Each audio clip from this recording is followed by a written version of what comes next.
Desa Sade yang bertepatan di Pulau Lombok merupakan desa yang masih sangat kental dengan tradisinya. Dalam rangka P5, kami, para siswa-siswi Seman Satya berkesempatan untuk melakukan wawancara dan observasi di desa ini. Jadi perkenalkan ini pemandu kita Fani. Fani akan menemani kalian untuk keliling. Pertama-tama, Mbak Fani menjelaskan kepada kami asal-usul desa Sade. Nama dari kampung kami ini Sade, adik-adik, yang artinya obat. Kata dari Sade ini berasal dari orang tua kami atau orang tertua yang pertama kali mendiami kampung Sade ini.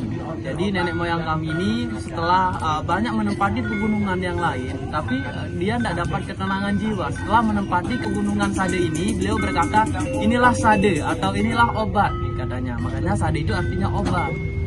Setelah melakukan sesi tanya jawab dan mengelilingi desa bersama Mbak Fani, kami diberi kesempatan untuk mengeksplor desa ini secara mandiri serta mewawancarai warga setempat.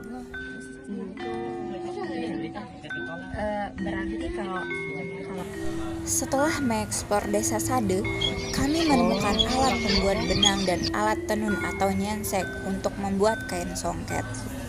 Di desa Sade juga terdapat senjata seperti keris dan tombak. Karena disebut benda sakral, senjata keris ini tidak diperbolehkan dibuka oleh perempuan. Karena keris ini kan dibuat secara sakral dan juga yang boleh megang itu hanya yang laki-laki. Dan itu pun kalau kita mau buka, jadi kita harus hormat dulu. Jadi itu seperti mencium kerisnya, mungkin ada mantra atau kata bismillahnya untuk membuka kerisnya. Jadi memang itu tidak boleh dipegang sama yang perempuan karena dibuat secara sakral. Nah, untuk wadah, masyarakat desa Sade sampai saat ini masih sangat mempertahankan budayanya. Saat makan pun, mereka tidak menggunakan piring dari plastik atau kaca. Pada umumnya, masyarakat di Sade masih menggunakan piring dari gerabah. Sedangkan makanan dan minumannya, makanan masyarakat di sana sama seperti makanan Sasak pada umumnya.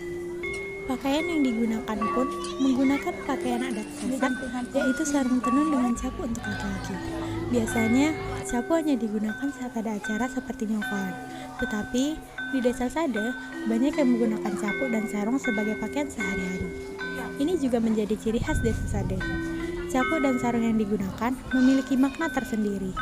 Sapu yang mengarah ke atas atau disebut Prabu itu menunjukkan bahwa kita diciptakan oleh yang di atas. Dan sarung yang menonjol ke bawah bermakna bahwa kita dari tanah dan pasti kembali ke tanah. Untuk tempat berlindung, rumah di Sade yang menjadi ciri khas desa Sade memiliki bentuk yang unik dan berbeda-beda. Setiap rumah memiliki makna tersendiri dan namanya berbeda sesuai dengan lahan tempat dibangunnya. Yang pertama ada Bali Kodong. Bali Kodong itu ukurannya kecil dan biasa dihuni lansia atau pasangan yang baru menikah. Kemudian ada Bali Tani, yaitu Bali Tani ini dibuat di lahan pegunungan. Dan ada juga Bali Bontar. Bali Bontar dibuat di lahan yang datar. Bali ini memiliki pintu yang pendek bermakna sebagai penghormatan kepada tuan rumah ketika masuk rumah dengan sedikit membungkuk. Dan masyarakat desa Sade punya tradisi mengepel rumah dengan menggunakan kotoran sapi atau disebut belulun. Bali Tani atau Bali Gunung Rate dipanggilnya. Pas kita masuk di bagian depannya ini rendah, jadi kita masuk merunduk menghormati kepada pemilik rumah. Kemudian yang terakhir untuk alat-alat transportasi, masyarakat di desa Sade jarang berpergian. Mereka biasanya hanya pergi ke pasar dengan menggunakan ojek. Jika ingin pergi keluar daerah, mereka menggunakan pick up.